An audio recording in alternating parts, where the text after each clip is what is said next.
and I might miss out on some information. And that's where a lot of us are at is the pace of information in this information age that we feel like we need to be gathering, whether it's through social media or through a book.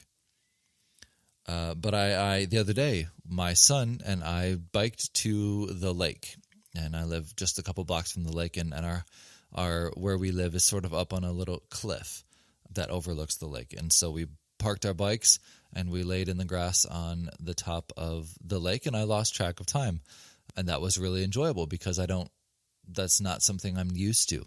But I enjoyed that purpose, that thoughtfulness, that, it seems like, well, I'm doing something without a purpose. Maybe that seems counterproductive, that there is no purpose, but that's the point, is that I enjoyed that more than I would have maybe doing some other work. There was some purpose or some thoughtfulness behind what I was doing. Things that have a higher purpose than money or fame or influence become clear when we slow down. It seems to me, God does not call us to live a fast-paced, rushing life. He wants us to work, yes, and he wants us to labor. He tells us that if a man shall not work, neither should he eat.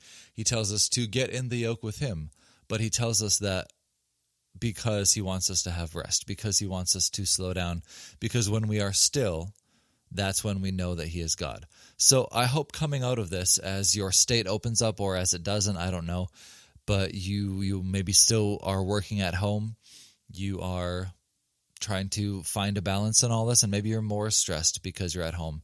But I hope that you can find some ways to embrace the slow, to live slow on purpose, and you can find a closer relationship with God. You can find some margin in your life. You can find some skill in the things that you do, and you can find some purpose. There's the things that really, really matter that come out when your life is a little bit slower.